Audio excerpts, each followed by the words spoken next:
Audio Jungle.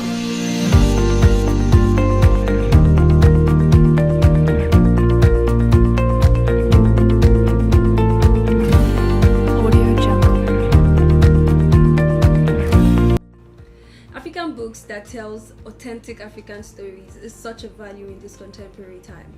That's why we take our time to celebrate new African voices, like new African authors. Helping us to do that today is one of our very own, the CEO of the Penman Times, Mr. Kennedy Onuoha, as he will be sharing with us his spectacular style of writing and also his journey as an author. It's so good to have you, Mr. Kennedy Onuoha.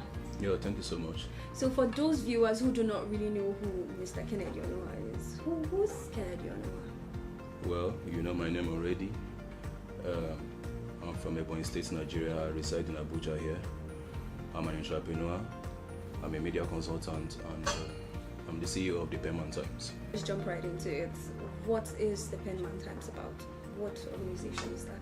Well, the Penman Times is an online stroke print media company that is established to promote African authors and books to the world. And the company is devoted towards telling the new stories of Africa to the world by promoting creative writing. So that's what we do. Okay, that's very good. So the Penman Times, they promote creative writing and they tell African stories. Okay, so if I get you correctly, you guys run an organization that promotes African culture, right? Africa Literary World. So very quickly, what are the objectives of the Penman Times and what services do they offer? The objectives of the Penman Times is to encourage creative writing, to celebrate young African authors, to become a major player when it comes to the policy initiation and implementation in areas of publishing and education development in Africa. We tend to become the powerhouse of book promotion, that is book promotion in Africa. Yeah, okay, that's very good. So quickly tell us about your journey as an author. Like, did you grow up reading books? Like, are you one of those kids who just carry books like every time? Did you grow up? What was your journey? How's your journey like? Well, actually, I started reading from a younger age. Yeah. I started developing interest for books and journals, coupled with the training of my father and my educators. So I had strong love for reading. That as of that time, I was 8, 9, or 10 years. I was having that interest. Not that I understood what was down in the book, but I was so keen about reading, trying to know what is this and what is that. So from there, the desire to write started, and to the glory of God, I wrote my first book at the age of 13. Ever since from then, I've been writing books. You've written like 12 books. Yeah, 12 books. Yes. 12 What's your favorite book? Favorite book you love the most? It's difficult, I must say. I'll say my first book. Okay. Yeah, my first Which is book. that? Yeah, my first book is titled The Survival of an African Orphan. Wow, I like the sound of the name. Yeah. So what's your take on the deteriorating state of the reading culture? Like, people have stopped to read. No one wants to read. What's your take? What do you think about the reading culture? Well, my take on the reading culture in Africa and especially Nigeria as a case study is a major problem. Yes. I won't say that such problem just started overnight. It came as a result of few factors: the state of the economy, the environment, the hostile environment in which we live in, and the cost of books too contributed. Okay. Yeah. So economy has had its real effect on the growth of the reading culture in Nigeria, because you can't expect someone who is starving, someone without shelter, someone without proper health care, and other essential things that he needs to survive, to pick up a book to read. Reading requires a calm mind. Yes, exactly. You need to be comfortable. Yeah. So how do you think we can revive the reading culture? I think the government has a role to play, even non-governmental organizations, international organizations, and donor agencies. How it can be revived is through a massive campaign,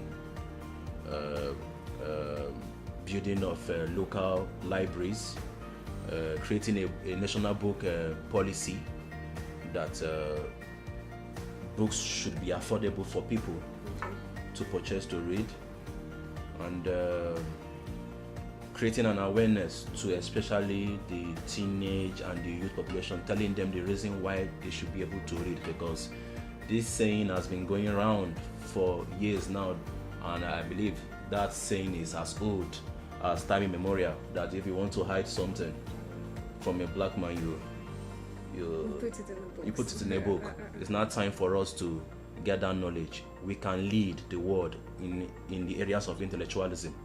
Yes. An average African man is filled with wisdom, is filled with insight, but it can only come to light if we can be able to seek knowledge and assimilate it. So we need more of advocacy and campaign, telling people that despite the odds, despite the economic situation, despite the circumstances you are facing, it does not stop you from picking a book, because a book can do a lot in your life. Yes, it definitely can. Yeah. You were shedding light on the reading culture. You made mention of cutting down the rates of these books. Like you said, it was a bit high. Yeah. What's your take on piracy? Because I think that's what they do now. Like they pirate books and make it cheaper. What do you think? What's your take on piracy? Piracy is a global issue. It's an infringement on intellectual rights of any creative person, if I would say. Survey have shown that piracy has created so many harm in the economy. Imagine Nigeria losing up to 2 billion naira annually to piracy. That's serious. It is alarming. I will not mention the public figure. He was having his book presentation somewhere in Abuja here. During the book presentation, let us assume the book that was sold in the hall is 5,000 naira. As the sales was going on, some people were on the traffic selling the pirated copies of that book. And if this continue, authors will be discouraged to write. Publishers will not have the courage to pick up the manuscript of authors to publish, because the losses are more evident now in the industry than the success, than the recognitions. The risk is much now. Authors are losing money, publishers are losing money, literary agents are losing money. So it is a scourge, I must say. It's a scourge. It is really painful, because I, as an author, have had my own share of the piracy issue. What do you think we can call piracy? We want the government to come up with strong copyright laws. We want the government to partner with publishing associations, with authors, with self-publishers, to find possible ways and create strategies in order to tackle the issue of piracy.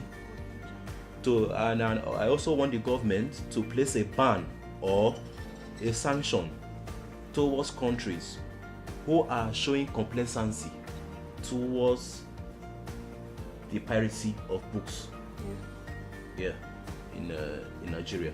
So government has a very strong role to play. We want them to review the copyright laws. We want them to come up with strong laws.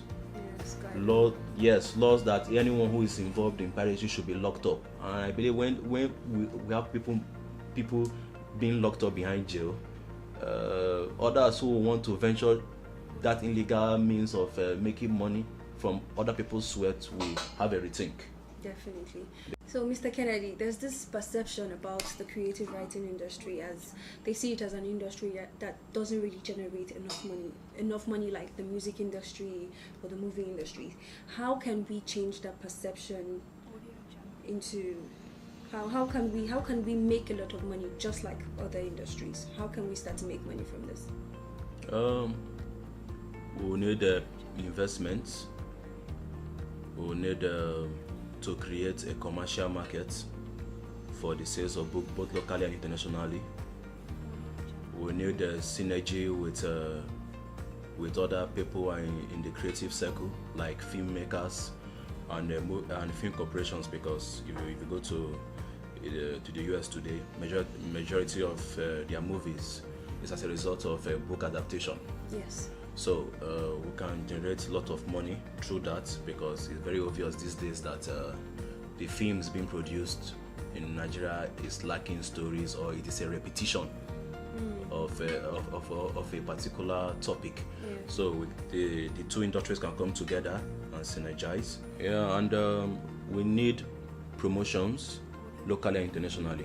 I believe with all these ideas, we can be able to take the creative writing industry to the next level. Yes, we definitely will do that. So what's your advice to young authors out there? What do you have to say to them? My advice to young authors is keep the passion alive, polish your craft, learn from others, but don't be like others. Learn for what is available to you. Keep on writing good stuff, and don't put making monetary profits as the first thing. Write to convey a message. Write to create a societal change. Write to impact something in the minds of people. And I believe when all these are done, at the end, it will be an hallelujah joy for everybody. So where do you see the Penman Times in 5 years from now? I see the Penman Times in 5 years from now being a continental brand. We tend to be greater than the New York Times. We tend to meet up to the needs of authors, if possible, in the whole countries in Africa. We intend to create a powerhouse for authors in Africa to identify with. And we also intend to be part of policy makings and implementation in the areas of education and literary development in Africa. So I believe that the Penman Times will be at the apex. I believe so too. Yeah. So this is Penman TV, and we have been speaking with the CEO of the Penman Times, Mr. Kennedy Onuoha. It's been amazing talking to you. I hope to have you again. Yeah, thank you so much for having me. This is the Penman TV, and I remain your host, Abigail Brown. Thanks for watching.